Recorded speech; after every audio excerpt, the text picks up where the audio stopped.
تو یہ سوال اٹھایا مفسرین نے کہ ان بچیوں سے کیوں پوچھا جا رہا ہے، ان کے ظالم باپوں سے کیوں نہیں پوچھا جا رہا؟ تو جواب یہ دیا کہ بیٹیوں کا قتل اتنا گھنونا جرم ہے کہ اللہ تعالیٰ ان ظالم باپوں سے بات کرنا بھی گوارا نہیں کرتا، وہ اس قابل بھی نہیں ہے کہ ان سے خطاب عتاب بھی کیا جائے، اس لیے کہا ان کو جا رہا ہے اور جھڑکا ان کو جا رہا ہے۔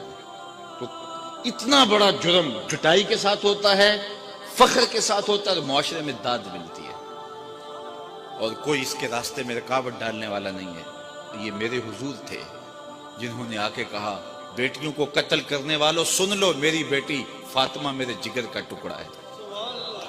اس کو صرف ہم کلمہ محبت کے مزاج میں لیتے ہیں، ذرا اس پہلو پہ بھی غور کیجیے۔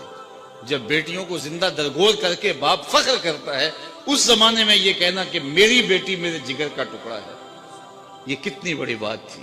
اور فرمایا جو دو بہنیں اور دو بیٹیاں اللہ کی رضا کے لیے تربیت کر کے پروان چڑھا کے ان کا نکاح کر دے، کل قیامت کے دن وہ میرے ساتھ اس طرح ہوگا جس طرح میری یہ دو انگلیاں ہیں۔ ایک شخص کھڑا ہوا، حضور اگر کسی کی دو بیٹیاں نہ ہوں تو ایک ہی بیٹی ہو تو فرمایا اس کو بھی یہ اعزاز ملے گا۔ تو کہاں بیٹیاں زندہ درگور کی جا رہی ہیں، اور کہا جس کی ایک بیٹی ہے وہ آرزو کر رہا ہے کاش کہ میری بھی دو بیٹیاں ہوتی۔ یہ تھی تبدیلی، یہ تھا حضور کا لایا ہوا دین۔ میں وہاں گجرانوالہ مارکیٹ میں گزر رہا تھا تو میں ایک بوڑھے شخص کو دیکھا کہ اس نے اپنی کمر پہ بوریاں لادی تھی اور چل رہا تھا۔ میری شناسائی تھی تو میں نے روک کے پوچھا کہ آپ اس بڑھاپے میں کام چھوڑ کیوں نہیں دیتے؟ تو اس کی آنکھوں میں نمی آ گئی اور ایسے اس نے انگلی اٹھائی، اور آج تک وہ اس کا انداز مجھے بھولتا نہیں ہے۔ اس نے کہا کہ جناب میری ایک بیٹی رہتی ہے جس کی میں نے ابھی شادی کرنی ہے۔ تو میں سوچنے لگا کہ یہ باپ تو زندہ درگور کرتا تھا اور آج یہ بڑھاپے کے باوجود اپنی کمر پہ بوریاں لاد رہا ہے کہ میں نے بیٹی کی شادی کر دی تھی۔ یہ بھائی تو قتل کر دیتا تھا کل میرا کوئی بہنوئی نہ کہلائے، اور آج وہ فیکٹری میں اوور ٹائم لگا رہا ہے، پردیس کاٹ رہا ہے، دکھ برداشت کر رہا ہے، میں بہنوں کے ہاتھ پیلے کرنے۔ تو ان کے سینے میں یہ پیار کس نے لکھ دیا؟ جواب ایک ہی آئے گا، میلاد والے نبی نے۔ اب کوئی شخص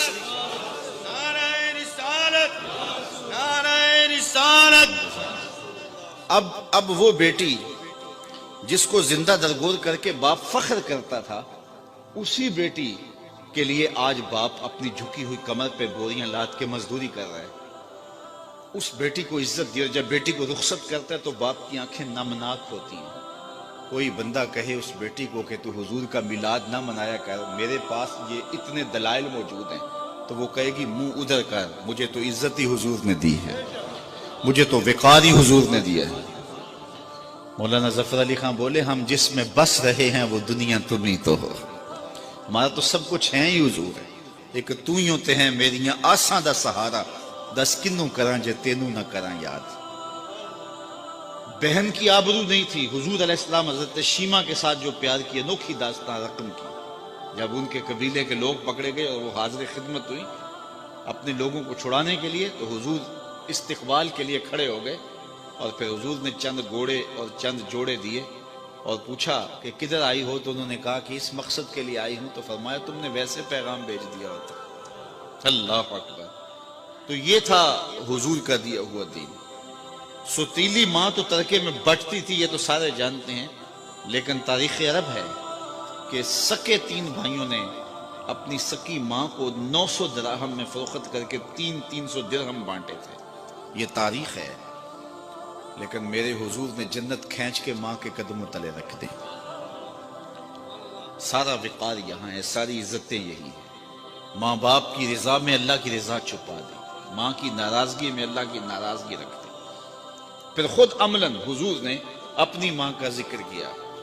ایک دن حضور مسجد نبوی میں تشریف لائے، تا حد نظر صحابہ تھے، تو جو ہی حضور مصلی پہ آئے، عشاء کا وقت تھا، تو ادب سے کھڑے ہو گئے، بس آنکھیں نمناک ہو گئی، اور حضور علیہ السلام نے ایک ٹھنڈی آہ بھری اور روتے ہوئے کہا کاش آج میری ماں زندہ ہوتی۔ انسان نے دکھوں کا دور دیکھا ہو، بعد میں خوشحالیاں مل جائیں تو انسان آرزو کرتا ہے کہ میں نے دکھوں کا دور دیکھا اور میرے ماں باپ نے وہ زمانہ دیکھا، آج اگر میرے ماں باپ زندہ ہوتے تو میرے آنگن میں بہاریں بھی دیکھتے۔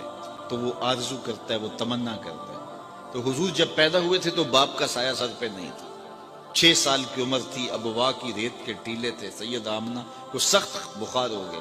ام ایمن کو بلا کے کہا میرے اس بیٹے کو بحفاظت امیر قریش عبد المطلب تک پہنچا دینا، مجھے لگتا ہے میرا بخار جان لیوا ثابت ہوگا۔ پھر حضور سے کچھ باتیں کرنا چاہی لیکن ضبط کے بندھن ٹوٹ گئے، حضرت آمنہ کوئی باتیں نہ کر سکی، جو چند باتیں کی ابن حشام نے سیرت النبویہ کے اندر لکھی ہیں۔ کہا بیٹا ہر نئی چیز نے پرانا ہو جانا ہے، ہر باقی نے فنا ہو جانا ہے، میں بھی جا رہی ہوں، وذکرا باق وولدت طہرا، لیکن میرا ذکر نہیں مٹے گا، اس لیے کہ تیرے جیسا ستھرا بیٹا چھوڑ کے جا رہی ہوں۔ جن ماؤں کے بیٹے اتنے اچھے ہوں ان ماؤں کا ذکر نہیں مٹا کرتا۔ یہ آخری لفظ ہے سیدہ آمنہ کے کہ وصال ہو گیا۔ حضور ماں سے لپٹ گئے، امی آپ آگے بولتی نہیں، لیکن خاموش ہو گیا تھا چمن بولتا۔ پھر ماں کی وہیں تدفین کی اور پتھر کے چھوٹے چھوٹے ٹکڑے قبر پہ رکھے۔ تجھے کن پھولوں میں ہم کفن دیں، تو جدا ہی ایسے موسموں میں ہوا جب درختوں کے ہاتھ پھولوں سے خالی تھے۔ آج مدینے میں حضور کی ماں کا انتقال ہوتا، فرشتے جنت سے پھول لے کے آتے، کتنے صحابہ جنازے میں ہوتے، لیکن 6 سال کی عمر، خیر حضور مکے چلے گئے، پھر وقت گزرے، لیل و نہار کروٹیں بدلتے رہے، پھر طائف کے بازار بھی آئے، مکی کی گلیاں بھی آئیں، پھر آج حضور مدینے ہجرت کر کے آئے ہیں تو ادب کی آیتیں اتر گئی ہیں۔ خبردار میرے نبی کی آواز سے آواز بھی اونچی نہ ہونے پائے۔ میرے نبی سے بات کرنی ہے تو پہلے گھر جاؤ، صدقہ لو، پھر فقیر ڈھونڈو، پھر خیرات کرو، پھر میرے نبی کی چوکھٹ پہ آؤ، تمہیں پتہ چلے کتنی اونچی بارگاہ میں آ رہے ہیں۔ حضور تشریف لائے، صحابہ ادب سے کھڑے ہو گئے، نظر پلٹ کے ابواب میں چلی گئی، کہا لو ادرکت والدی او احدہما، کاش آج میرے ماں باپ زندہ ہوتے یا کم از کم میری ماں زندہ ہوتی، وانا اصلی صلاۃ العشاء، اور میں لوگوں کو نماز عشاء پڑھا رہا ہوتا، واقرأ فیہا بفاتحۃ الکتاب، اور اس میں سورہ فاتحہ کی تلاوت چل رہی ہوتی، پھر میری ماں کو میرے ساتھ کوئی کام یاد آ جاتا، دروازے پر آتی، چلمن سرکاتی اور میٹھے اور مد بھرے لہجے میں مجھے بیٹا کہہ کے آواز دیتی، فرمائے لوگوں میں نماز چھوڑ کے پہلے ماں کی بات سن لیتا۔ کہاں ماں بکتی ہے، کہاں ماں کے قدموں تلے جنت بچھا دی۔ آج بیوی کے حقوق کی بات ہوتی ہے اور دنیا کہتی ہے کہ ہم نے خواتین کو حقوق دیے، میں کہتا ہوں کائنات میں اس کی کوئی دوسری مثال لا کے دکھاؤ۔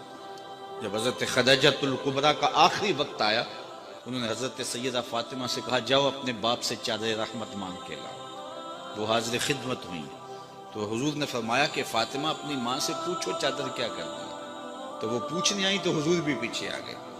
تو سیدہ خدیجہ رضی اللہ تعالیٰ عنہ نے کہا حضور میرے بدن پر بخار کی جو حالت ہے، مجھے لگتا ہے یہ بخار جان لیوا ثابت ہوگا، میں نے چادر اس لیے منگوائی ہے کہ اس چادر سے مجھے کفن دیا جائے۔